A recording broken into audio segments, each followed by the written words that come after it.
Este día voy a emprender algo de lo cual no soy digno, y solo por la gracia de Dios sería capaz de hacerlo. Quiero enseñar sobre uno de los temas más grandes de toda la Biblia, que es la resurrección. Yo estoy aquí y ante ustedes digo que no estoy adecuado para este glorioso tema, pero siento que Dios, sin embargo, quiere que yo lo presente lo mejor que pueda. Me pregunté a mí mismo cuándo fue la última vez que escuché un mensaje sobre la resurrección, y no podía recordar, debe haber sido hace muchos años. Y esto me hizo evidente el hecho de que los cristianos en esta era somos muy egocéntricos. Nos preocupamos tanto de nuestros problemas y sus soluciones, y tratamos de ver cómo salir de alguna situación, que pocas veces nos damos el tiempo para ocuparnos de las verdades admirables y majestuosas de la Biblia. Y siempre nos quedamos cortos porque son aquellas verdades que por última instancia dan la respuesta final a nuestros problemas. Así que voy a hablar este día sobre la resurrección. Me baso en 1 Corintios capítulo 15, que es el capítulo de la resurrección. Y les quiero brindar una serie de temas sucesivos sobre este capítulo y su mensaje. En primer lugar, estamos hablando de la resurrección de Jesús de entre los muertos. Fue sepultado y al tercer día resucitó de entre los muertos. Y hace poco leí una declaración que llamó mi atención. Decía: Jesús es la única persona que hizo una cita más allá de la tumba y que la cumplió. Él es el único. En muchos aspectos Él es único.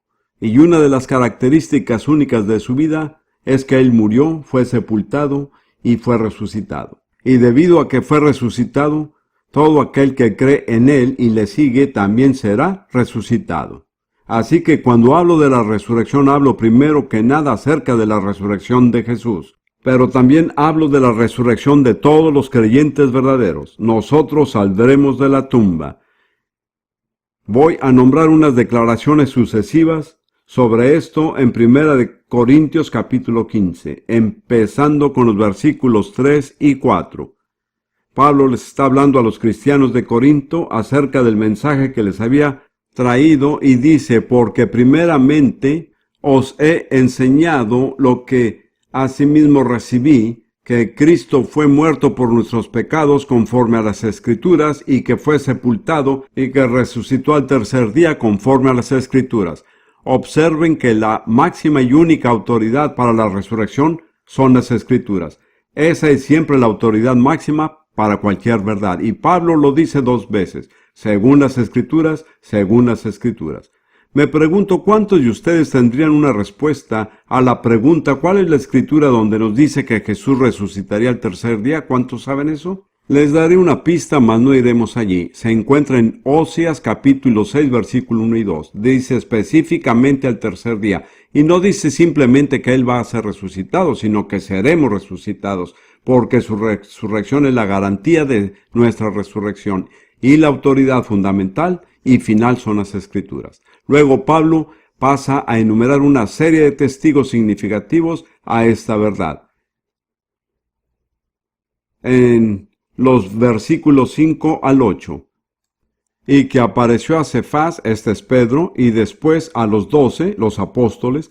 Después apareció a más de 500 hermanos juntos, de los cuales muchos viven aún y otros son muertos. Después apareció a Jacobo, después a todos los apóstoles, y el postrero de todos, como a un abortivo, me apareció a mí. Según la ley judía, 2 testigos varones fiables son suficientes para dar fe sobre los veredictos de cualquier caso. Y Dios nos ha dado mucho más que 2 testigos confiables. Aparte del testimonio de las Escrituras, tenemos el testimonio de las personas que vieron a Jesús después de haber resucitado entre los muertos. Fueron más de 500 personas. La tercera cosa es que la fe en la resurrección es esencial para la salvación. Si no crees en la resurrección, no eres salvo ni puedes ser salvo. Voy a leer los versículos 12 y los siguientes. Y si Cristo es predicado que resucitó de los muertos, como dicen algunos entre nosotros que no hay resurrección de muertos, esta era una enseñanza falsa que ya había penetrado en la iglesia en el tiempo de Pablo, que no había resurrección.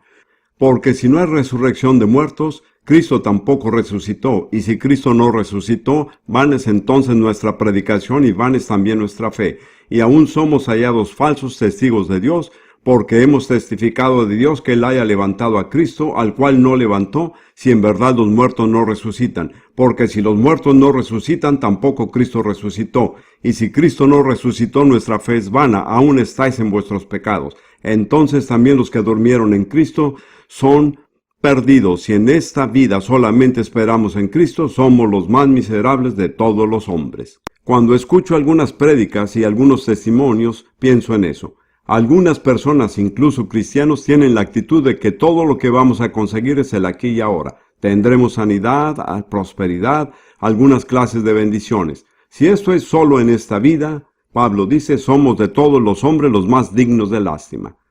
Y lo siento por los cristianos cuya esperanza y expectativas están solo en esta vida. Ellos son de todas las personas los más dignos de lástima. Si no hay resurrección, entonces somos miserables. No tenemos ninguna esperanza. La tumba es nuestro objetivo y la tumba es nuestro fin. Gracias a Dios que hay una resurrección. Y si quieres ser salvo, hay que creer en la resurrección. Porque en Romanos 10:9, Pablo dice que si confesares con tu boca al Señor Jesús y creyeres en tu corazón que Dios le levantó de los muertos, serás salvo. Para ser salvo hay dos cosas que hacer. Hay que creer que Dios resucitó a Jesús de los muertos y hay que confesarlo con la boca. Si no crees que Dios resucitó a Jesús de entre los muertos, entonces eres un alma perdida, no eres salvo. No importa qué tan religioso pueda ser, no importa cuántas veces vaya a la iglesia, si no cree en la resurrección personalmente, eres un alma perdida que se dirige a una eternidad de perdición. Y luego Pablo continúa diciendo que la resurrección es en 3 etapas sucesivas. Versículos 22 al 24. Porque así como Adán todos mueren, así también en Cristo todos serán vivificados, todos seremos resucitados tarde o temprano. Mas cada uno en su orden. Cristo las primicias, este es el número 1. El número 2, luego los que son de Cristo en su venida. Número 3, luego el fin, cuando entregue el reino a Dios y Padre. Así que hay 3 sucesivas fases principales. Primero está Jesús, quien forma las primicias, la garantía de nuestra resurrección. En segundo lugar están los que son de Cristo en su venida. Cuando regrese serán arrebatados para encontrarse con Él en el aire y estarán con Él para siempre. Y finalmente, como se describe en Apocalipsis 1, está el juicio del gran trono blanco, cuando todos los muertos restantes sean llamados a presentarse ante Dios y a responder por las vidas que han vivido. Entonces Pablo continúa diciendo que el negar la resurrección es peligroso. Dice en los versículos 29 y siguientes, que si no hubiera la resurrección, de otro modo, ¿qué harán los que se bautizan para los muertos si en ninguna manera los muertos resucitan? No hay una explicación absolutamente garantizada, pero en mi entender esto es una situación en la que una persona es salva por su fe en Jesús, pero no puede ser bautizada. Por ejemplo, un criminal en espera de ejecución penal es llevado al Señor en el área de ejecución, pero no puede ser bautizado, mientras que otra persona puede, por poder, ser bautizado en su lugar. Esto es simplemente la teoría de Prince, no tiene por qué creerla, pero hay que dar alguna explicación. Pero Pablo dice, si no hay resurrección, ¿por qué nos ocupamos de este hombre que ha sido ejecutado? Simplemente que muera. Y luego pasa a decir, ¿y por qué nosotros peligramos a toda hora? Si por la gloria que en orden a vosotros tengo en Cristo Jesús, Señor nuestro, cada día muero. Este fue el estilo de vida de Pablo. Era un estilo mortífero, pero nunca se preocupaba porque sabía que, incluso en caso de morir, sería resucitado. Y tenemos que entender que incluso si no llevamos el mismo tipo de vida de Pablo, tarde o temprano, uno va a morirse. Esa es una realidad cierta. Quiero decir algo que es difícil para mí decirlo, pero justo al final del año pasado, Dios se llevó a mi esposa, Ruth, a su casa. Una situación muy difícil para mí. Pero Dios por su gracia me ha sacado a través de eso en victoria. Y me regocijo en el hecho de que hay una resurrección. Y saben, quizá no puedan entender lo siguiente, pero a veces miro a las parejas casadas y pienso, tarde o temprano, uno de ellos va a partir. Yo siento la necesidad de impartirles la verdad para que cuando llegue el momento salgan victoriosos. Dios me ha dado victoria, es un regalo. Yo no he demandado ningún beneficio, ninguno. No pretendo que es el resultado de mi justicia, pero sí creo en la resurrección. Creo en la resurrección. ¿De verdad cree usted en la resurrección? Tengo que decirlo de la manera correcta. Tengo 2 esposas que me esperan en el más allá. No me casé con las 2 al mismo tiempo, para que sepan, una después de otra. Viví con la primera 30 años y con la segunda 20 años. He estado casado durante 50 años. ¿Quieren saber algo maravilloso? Voy a verlas a las 2. Voy a verlas a las 2. Queridos hermanos y hermanas, por favor, atribúyanle la verdadera importancia a la resurrección, porque llegará el tiempo en sus vidas en donde les será de mucha importancia que haya una resurrección. Yo lo sé, gracias a Dios. Eso no significa que no me duela. Pablo dice, no estés tristes como los otros que no tienen esperanza. Estoy deseando reencontrarme con Ruth y reencontrarme con Lidia. Y estoy deseando una cosa más, ¿saben cuál es? Encontrarme con Jesús. Amén. La muerte no es el fin. Vamos a ver un poco más. Pablo continúa y dice, no erréis, las malas conversaciones corrompen las buenas costumbres, no mantengas la compañía equivocada porque le alejarán de su fe. No puede darse el lujo de tener compañía y comunión con los no creyentes. Puede ser misericordioso, amable, cariñoso, pero no debe aceptar que influyan en su vida porque su fe será destruida. Pablo dice, velad debidamente y no pequéis, porque algunos no conocen a Dios, para vergüenza vuestra hablo. Tal vez este sea el caso para algunos de ustedes. No tienen el conocimiento de Dios, no conocen el plan de Dios, no conocen la salvación de Dios. Y Pablo dice, para vergüenza vuestra hablo, deben de entenderlo. ¿Qué has hecho en la iglesia todos estos años? ¿Qué ha estado escuchando? ¿Qué ha estado escuchando? Tal vez ha estado escuchando mentiras. Tal vez ha estado escuchando las críticas falsas y necias contra el Evangelio.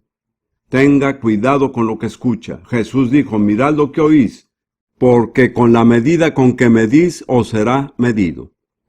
Amados, quiero que sepan que soy muy cuidadoso a lo que expongo mi mente.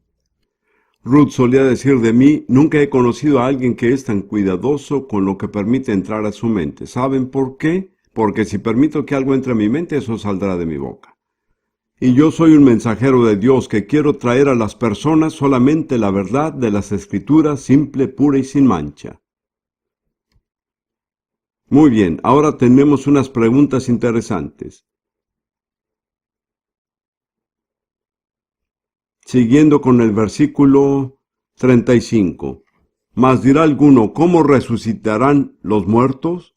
¿Con qué cuerpo vendrán? Esa es una pregunta muy interesante, ¿no es así? ¿Cómo íbamos a ser resucitados? ¿Qué clase de cuerpo tendremos? Y luego Pablo dice, necio, lo que tú siembras no se vivifica si no muriere antes. Y lo que siembras, no siembras el cuerpo que ha de salir, sino el grano desnudo, acaso de trigo, o de otro grano, mas Dios le da el cuerpo como quiso, y a cada simiente su propio cuerpo. Así que la resurrección es como poner un grano de trigo o de otra semilla en la tierra. El cuerpo que se entierra no es el cuerpo que sale. Se relaciona, pero hay más diferencia que similitud. Y cuando uno mete tal cosa tan preciosa dentro de la tierra, es que está sembrando. Pero va a brotar de forma totalmente diferente. Glorioso, les contaré cómo será en unos momentos. Me estoy emocionando en este instante. Y luego continúa diciendo: mas Dios le da el cuerpo como quiso y a cada simiente su propio cuerpo. Toda carne no es la misma carne. Mas una carne ciertamente es la de los hombres, y otra carne la de los animales, y otra la de los peces, y otra la de las aves. Así que hay diferentes tipos de carne. Somos sepultados con un tipo de carne, resucitamos con un tipo de cuerpo totalmente diferente. Y Pablo dice que hay muchos tipos de cuerpos diferentes. Luego dice, y cuerpos hay celestiales y cuerpos terrestres. Mas ciertamente una es la gloria de los celestiales y otra la de los terrenales, otra es la gloria del sol y otra la gloria de la luna y otra la gloria de las estrellas, porque una estrella es diferente de otra en gloria. Así que en la resurrección habrá muchas estrellas de diferentes tipos. Algunas serán más brillantes y más gloriosas que otras. Esto se predijo en Daniel capítulo 12, que es una predicción clara de la resurrección en el Antiguo Testamento. Daniel capítulo 12. Vamos a leer los 3 primeros versos. Y en aquel tiempo se levantará Miguel, el gran príncipe que está por los hijos de tu pueblo. ¿Quiénes son los hijos de tu pueblo? Cuando hablamos de Daniel, el pueblo judío. Como ven, siempre que se nos presenta Miguel podemos ver que los judíos son el enfoque. Serán momentos angustiosos, como jamás los hubo desde que la humanidad existe.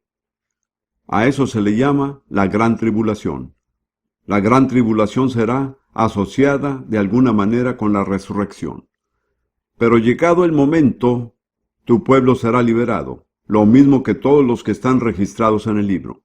¿Está escrito su nombre en el libro?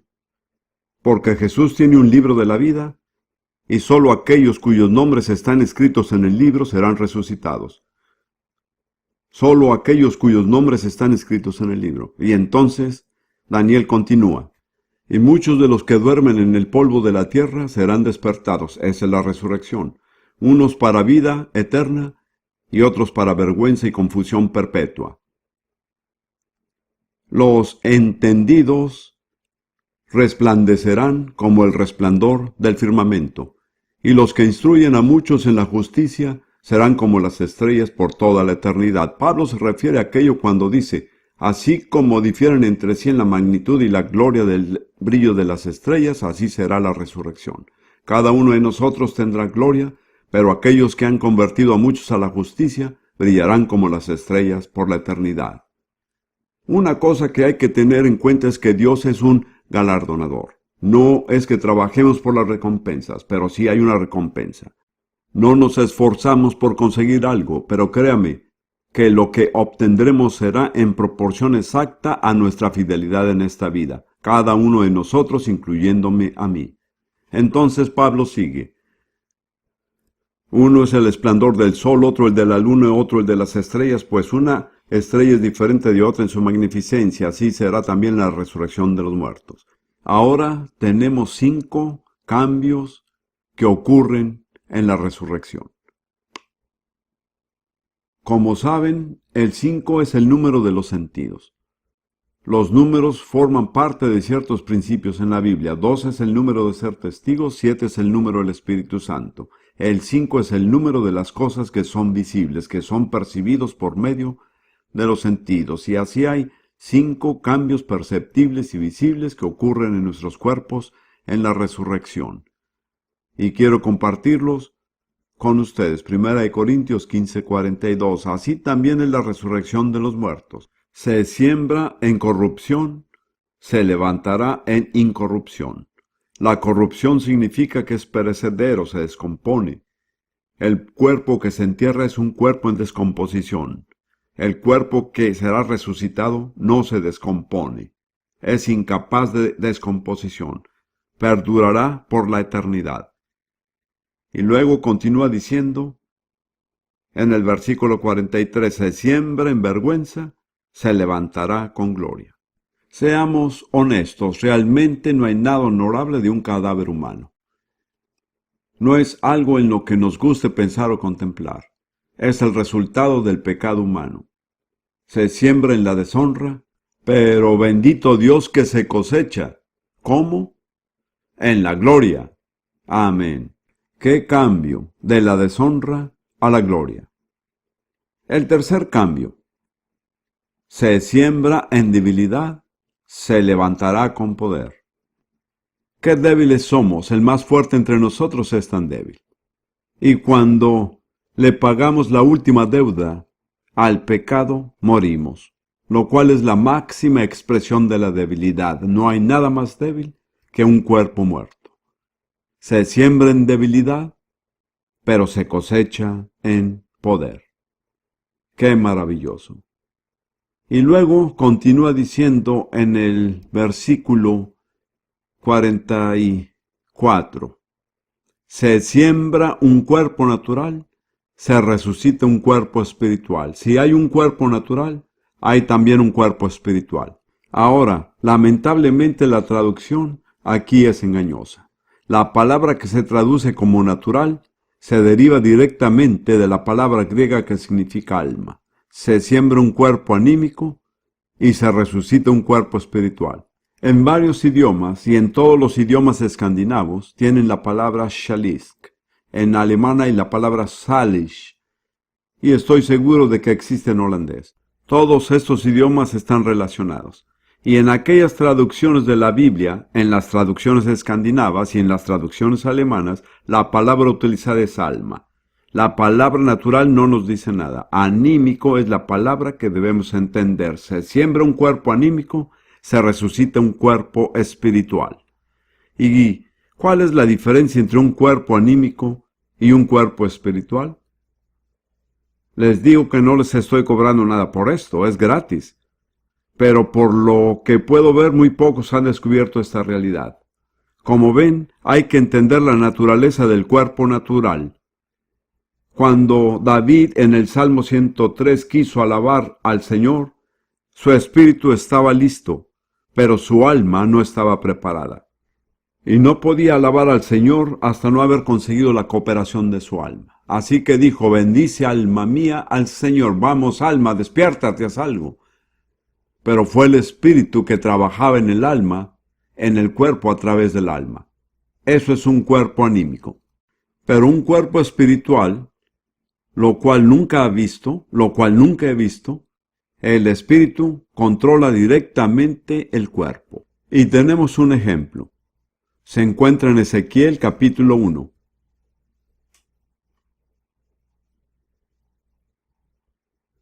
Ezequiel capítulo 1, le aparecieron estos seres. Esta es una visión que impulsó a Ezequiel a ser profeta. Y tuvo una visión de 4 seres vivientes. Y este era su parecer: había en ellos semejanza de hombre, y cada uno tenía 4 rostros y 4 alas, y los pies de ellos eran derechos, y la planta de los pies como la planta de un pie de becerro, y centellaban a manera de bronce muy bruñido. Y luego continuó un poco más adelante. Tales eran sus rostros, y tenían sus alas extendidas por encima, cada uno 2, las cuales se juntaban, y las otras 2 cubrían sus cuerpos, y cada uno caminaba en derecho de su rostro, hacia donde el espíritu era que anduviesen. Andaban, cuando andaban, no se volvían, tenían cuerpos espirituales.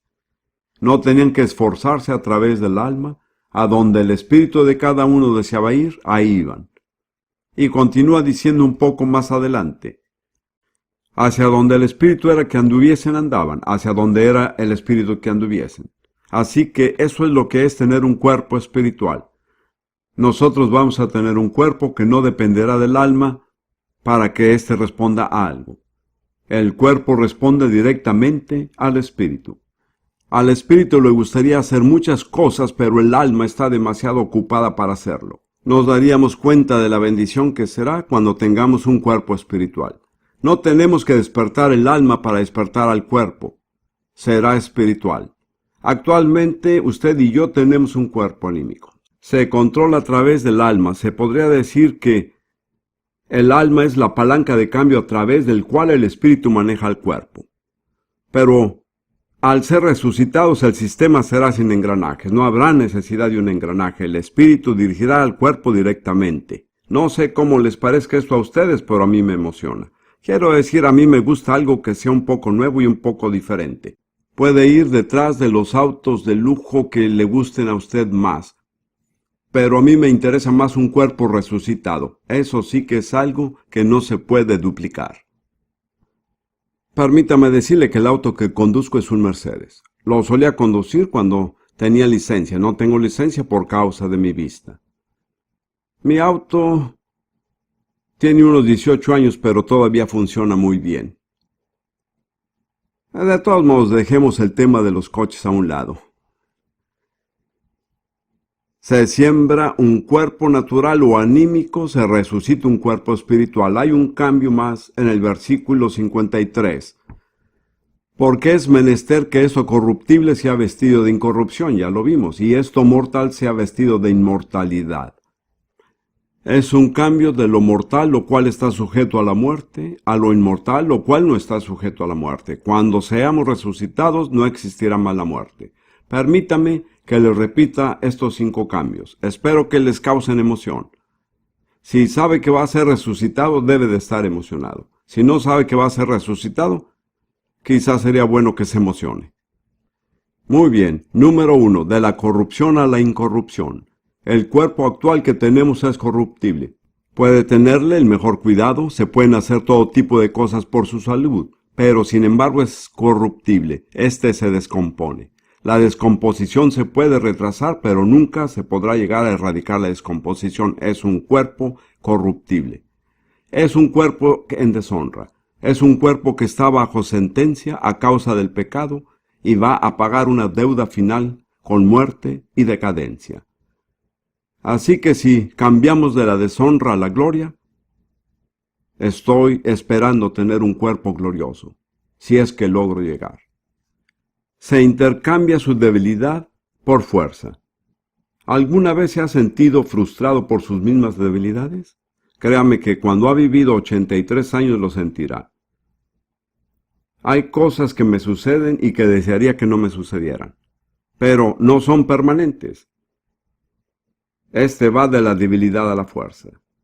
Entonces hemos tratado con el hecho de que parte de un cuerpo anímico a un cuerpo espiritual y finalmente de lo mortal a lo inmortal, de un cuerpo que está sujeto a la muerte a uno que no morirá. Repetiré estos 5 puntos de nuevo. De la corrupción a la incorrupción, de la deshonra a la gloria, de la debilidad a la fuerza, de lo anímico a lo espiritual, de lo mortal a inmortal. Bien, esta es la pregunta más importante. ¿Cómo calificamos usted y yo para formar parte en la primera resurrección? Esta es la pregunta práctica más importante. Es importante para cada una de las personas presentes aquí. Por favor, escuche con atención, se lo diré. No tiene por qué perdérselo. ¿Cuál es el primer y básico requisito? Pues ya fue indicado en 1 Corintios 15, versículo 23. Mas cada uno en su orden. Cristo las primicias, luego los que son de Cristo en su venida. Eso lo resume todo.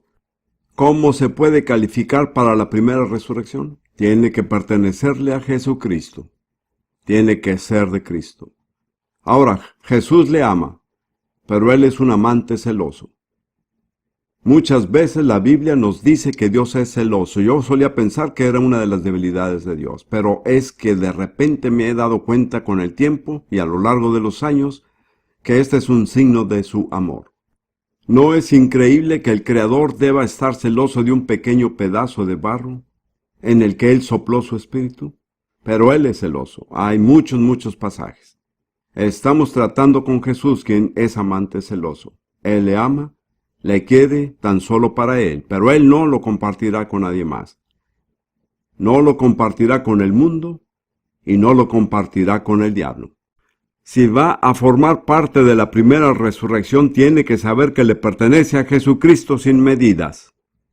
Solo los que son de Cristo, no casi de Cristo o parcialmente de Cristo, pero totalmente de Cristo. Ese es el requisito básico. Y les pido a cada uno de ustedes aquí que comiencen a preguntarse, ¿realmente pertenezco a Jesucristo totalmente y sin reservas? ¿O existen áreas en mi vida que no han sido rendidas a Él? ¿Existen áreas en mi vida en donde se ha establecido algún otro derecho? ¿En donde algo más demanda mi afecto, mi atención? Si es así, entonces en este momento no cumple con los requisitos. Va a tener que cambiar. Va a tener que enderezar las cosas. Va a tener que hacer un compromiso total con Jesús. Ese es el primer requisito. Entonces, mientras meditaba sobre esto, pensé en una declaración muy notable en el libro de Malaquías. No hay que buscarlo. Pero Dios habla y dice, y amé a Jacob y a Esaú aborrecí. Y quiero que sepan que Dios es una persona con sentimientos fuertes. Él tanto ama como también odia. Y empecé a preguntarme, ahora, ¿por qué Dios ama a Jacob? Él no fue un personaje agradable en muchas cosas. Creo que Jacob tenía una cosa que lo redimió, que fue elogiado por Dios. Él realmente quería lo mejor de Dios. A veces buscaba conseguirlo por medios torcidos, pero sus prioridades eran correctas. Él quería la primogenitura, él quería la bendición. En cambio, Esaú, quien debía haber tenido la primogenitura, era indiferente. Le dio hambre después de una excursión de cacería, regresó y ahí estaba Jacob con lo que se le llama en árabe chorbatadas. Y mis hijas aquí se criaron en Palestina y saben lo que son las chorbatadas. Significa sopa de lentejas. Y quiero que sepan que cuando se prepara la sopa de lentejas, el olor impregna la casa. Y en lo único que se puede pensar es en la sopa de lentejas. A mí me encanta, es delicioso, y aparte es muy saludable. Así que aquí viene Esaú después de una larga cacería, muriéndose de hambre, y él huele esa sopa de lentejas. Y Jacob, bastante vivo, dice, te sirvo un poco, si solo me vendes tu primogenitura. Bueno, dice Esaú, ¿de qué me sirve mi progenitura? Tengo hambre. Lo único que necesito es comer. ¿Y sabe lo que Dios dice de esa actitud? Dios la odia. Dios odia una actitud que no aprecia la primogenitura. Él odia la actitud que favorece un pequeño trozo de carne y que lo antepone a su primogenitura. Pueden ser muchas cosas, puede ser comida. Algunos de ustedes, sinceramente, son esclavos de los alimentos, hablando en verdad. Es lo más importante en su vida, es de las cosas que más habla. Es lo que más ocupa su tiempo, es donde usted gasta más dinero. No hay nada malo con los alimentos, pero que no se convierta en un ídolo. Porque si se convierte en un ídolo, le absorbe demasiado tiempo y atención. Y está en la misma categoría que Esaú. Hay muchas otras cosas. Está el alcohol, está el sexo. No es necesario ir por todo el listado de las tentaciones. Pero cualquier cosa que ocupa un lugar en su vida y que prevalece sobre la primogenitura de Dios, su bendición, su provisión, si usted acepta eso, ¿sabe qué? Dios lo odia. Dios es un buen amante, pero Dios también sabe odiar. Hay algunos de ustedes aquí quienes tienen cosas en sus vidas que Dios odia y que será mejor que haga algo al respecto. Posiblemente nunca más se le hablará de esto. Puede que nunca vuelva a escuchar este mensaje. Esta noche puede ser su noche. Escuche con atención. Así que escuchemos las palabras del apóstol Pablo en Filipenses capítulo 3. Ahora considero que Pablo estaba al menos tan comprometido como nosotros aquí, ¿no le parece? Es decir, él era un apóstol, vio al Señor, tenía dones del Espíritu Santo, había predicado y visto resultados. Diría que una persona como él obviamente es un candidato para la resurrección. Pablo no pensaba así de sí mismo. Y creo que vale la pena considerar su opinión. Quiero hablarles lo que Pablo dice acerca de formar parte en la resurrección. Filipenses capítulo 3, versículo 11. Pablo dice, leamos desde el versículo 8. Y Pablo dice, y a decir verdad, incluso estimo todo como pérdida, por la excelencia del conocimiento de Cristo Jesús mi Señor. Por su amor lo he perdido todo y lo veo como basura, para ganar a Cristo y ser hallado en Él, no por tener mi propia justicia que viene por la ley, sino por tener la justicia que es de Dios y que viene por la fe. Por favor, recuerden que su rectitud religiosa, sus buenas obras, su asistencia a la iglesia, sus oraciones no son suficientes. Tienen que tener la justicia de Dios por medio de la fe. Esa es la justicia de Dios. Nada es lo suficientemente bueno. Puede ser una persona muy religiosa, asistir a la iglesia regularmente, dar generosamente a la caridad, pero si no tiene la justicia de Dios, esto no lo llevará al cielo. Y Pablo estaba muy preocupado por esto. Él dijo que no pueda confiar en mi propia justicia, sino que tenga la justicia que es de Dios por la fe. Y luego sigue en el versículo 10. Y este es un versículo que he contemplado desde hace muchos años y muchas veces me he preguntado, ¿podría decir sinceramente lo que dijo Pablo? Pablo dijo, a fin de conocer a Cristo, que yo pueda decir eso. Y el poder de su resurrección. Amén, yo quiero poder.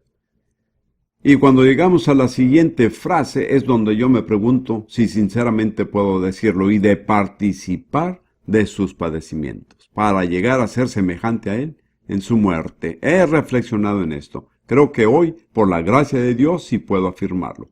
Quiero ser partícipe de sus padecimientos. Prefiero sufrir y estar con Jesús que estar exento del sufrimiento y separado de Jesús. Yo serví como asistente médico y quiero que sepa que soy un enfermero de segunda clase, ordenado en el ejército real. Y he tenido que tratar con soldados que habían pasado por las condiciones de la batalla. Yo descubrí una cosa, que cuando los hombres pasan juntos por un momento muy duro, aunque sean muy distintos de muchas maneras y tengan diferentes niveles sociales o intelectuales, sin embargo están unidos entre sí de una manera que nada los puede romper.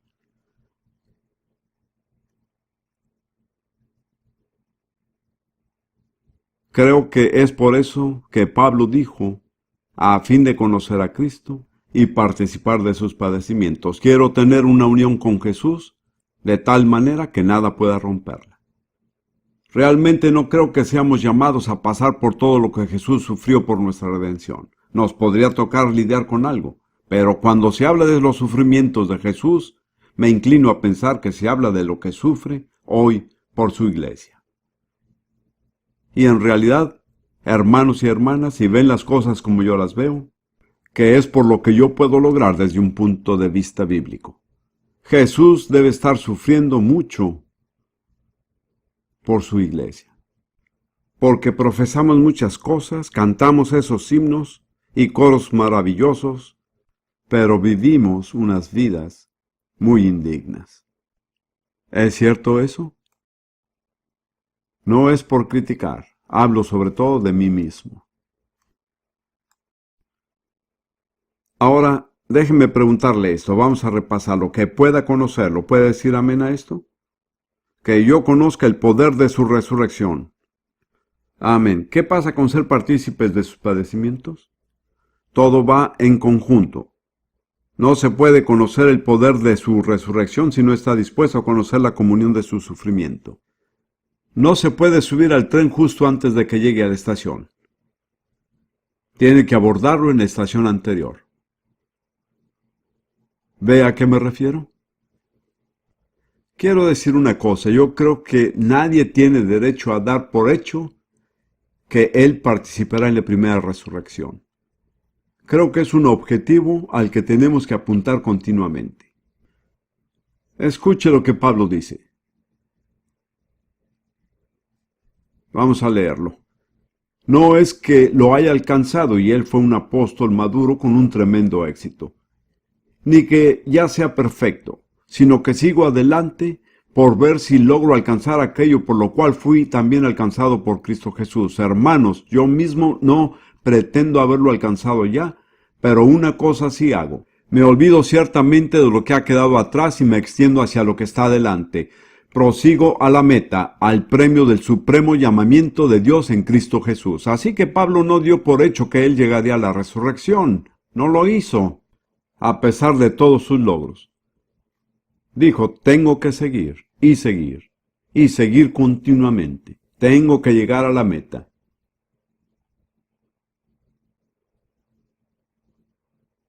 Quiero decir que personalmente no presumo que voy a participar en la primera resurrección. Tengo que cumplir con las condiciones.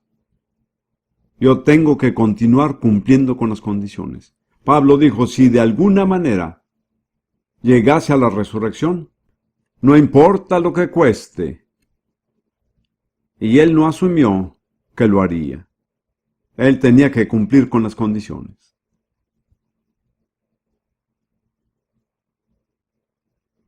¿Y qué me dice de usted? ¿Cree en la resurrección? Si no cree, no puede ser salvo. Porque para ser salvo hay que confesar con la boca a Jesús como Señor y creer en su corazón que Dios lo resucitó. Así que tiene que tomar la decisión. ¿Cree en la resurrección? Muy bien, ¿cree en la resurrección? Ahora, la siguiente pregunta ¿es de Cristo? ¿Le pertenece a Jesús sin reservas, totalmente, en espíritu, alma y cuerpo, para el tiempo y la eternidad? Esa es la pregunta que tiene que aclarar. Porque Jesús va a volver por aquellos que le pertenecen a Él. Él no va a hacer un trato con el diablo diciéndole, bueno, dame parte de ella y me llevo parte de aquella. No. Él es un amante celoso. Él lo ama con pasión, celosamente. Pero el ser amado por Jesús es una tremenda responsabilidad, ¿lo sabía? No se puede llevar una vida normal cuando alguien es amado por Jesús. Lo hace a uno diferente. No se pueden hacer las cosas que otros hacen. No se puede hablar de la forma que otros hablan. Sus prioridades tienen que cambiar. En la mayoría de los casos yo diría que tienen que pasar menos tiempo frente al televisor. Amén. Él está de acuerdo conmigo. Quiero decir que es un compromiso total de lo que estamos hablando.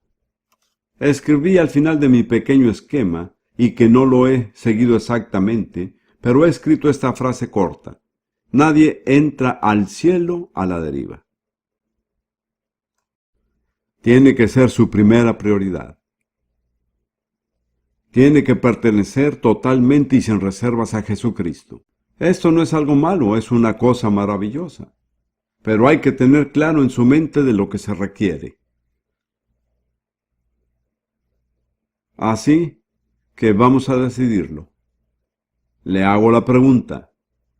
¿Tal como está ahora, le pertenece sin reservas a Jesucristo?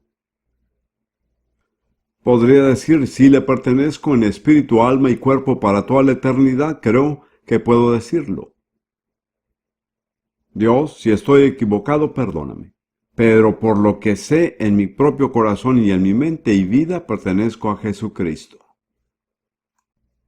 He caminado con Él por 58 años. Una cosa que puedo decir es que es un compañero maravilloso. Es el mejor amigo que pueda desear. He tenido amigos maravillosos y doy gracias a Dios que todavía los tengo. He tenido 2 esposas maravillosas, mucho mejor de lo que pudiera merecerme. Sin embargo, nadie se compara con Jesús. Él está en otra categoría por sí mismo. Él es perfecto. Él es amoroso, fiel, paciente, comprensivo. Él entiende sus debilidades, entiende sus tentaciones, entiende todo lo que está pasando. Y si se comprometiera con Él, Él dijo, nunca te dejaré ni te abandonaré.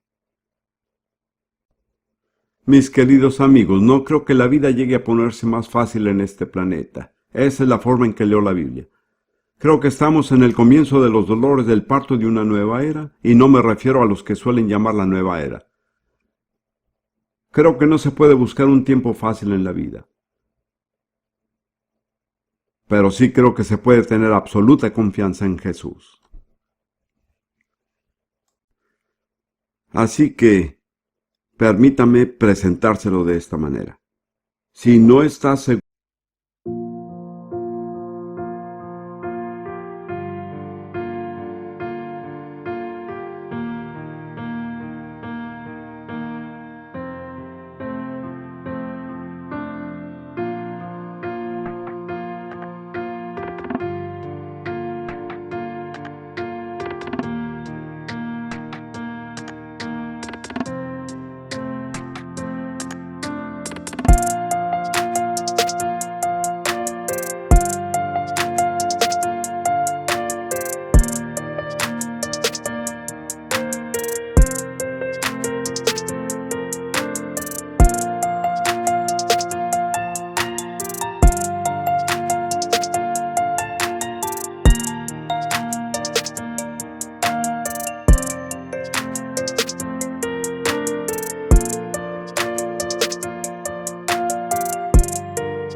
de que pertenece sin reservas a Jesús, pero desea pertenecerle y quiere entregarse a Él, y desea comprometerse con Él sin reservas, entonces quiero darle la oportunidad de hacerlo aquí este día. Esta será la última oportunidad que tendrá en este campo, tal vez la última oportunidad que tendrá en la vida. Así que, si se toma unos momentos para reflexionar lo que he estado diciendo acerca de la resurrección, sobre los temas claros, sobre lo que significa ser de Cristo, permítame volver a enfatizar, Él solo va a volver por aquellos que son suyos en esta primera resurrección. Y le conviene estar entre estos, y estar dispuesto a hacer un compromiso en su vida a Jesús, confiando en su gracia y no su religiosidad o inteligencia. ¿Hará algo ahora mismo? ¿Se pondrá de pie donde quiera que esté dentro de ese auditorio? Y dirá, quiero hacer un compromiso sin reservas de mi vida a Jesucristo. Donde quiera que esté, ¿se pondrá de pie?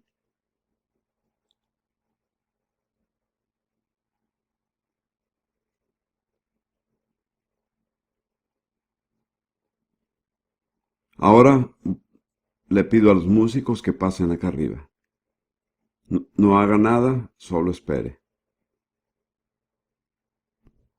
Muy bien, vamos a hacer una cosa más. Esta es la última cosa. Quiero que pasen adelante desde atrás, vengan acá adelante y párense enfrente de mí. Pasen, ahora mismo, rápido.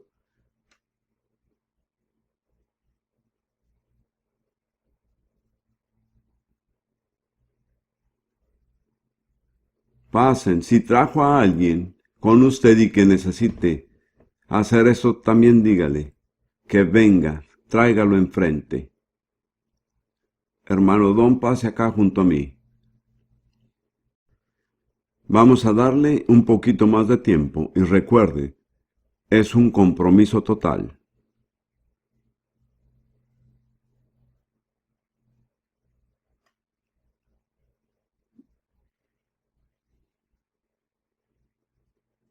Ahora, para los que están totalmente comprometidos, oren por estas personas. Esta puede ser la noche que transformará a estas personas.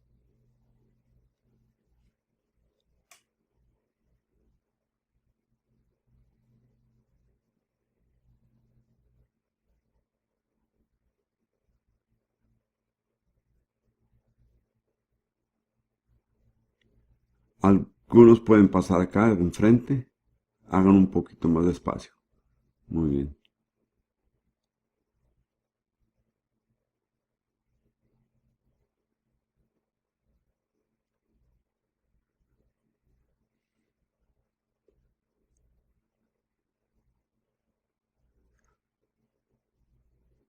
Que Dios lo bendiga.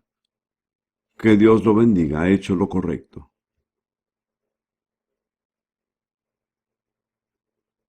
Ahora voy a darle unas palabras muy simples para que diga. Pero si las dice de todo corazón, le cambiará la vida. nunca va a ser el mismo desde esta noche en adelante. Amén. Ahora quiero que lo diga en voz alta y que pueda escucharse a sí mismo. No es necesario gritar, pero al salir de aquí sabrá que ha dicho estas palabras en la presencia de Dios y de estas personas. Así que repitan después de mí: Señor Jesucristo, yo creo que tú eres el Hijo de Dios y el único camino a Dios, que moriste en la cruz por mis pecados, que fuiste sepultado y resucitaste al tercer día. Y ahora toda la autoridad en el cielo y en la tierra te es entregada a ti. Y por lo que hiciste por mí en la cruz, al llevar mis pecados y pagar mi castigo, sobre esa base te pido ahora que perdones todos mis pecados y limpies mi corazón de toda maldad. Y me comprometo con mi vida a ti, ahora que tú puedes ser mi Señor y mi Salvador, para que pueda pertenecerte a ti, ahora y por toda la eternidad. Señor Jesús, por tu misericordia y por tus promesas, yo creo que ahora me recibes y te doy las gracias. En el nombre de Jesús. Ahora continúe orando con las palabras que le salgan de su corazón. Que Dios lo bendiga, que Dios lo bendiga.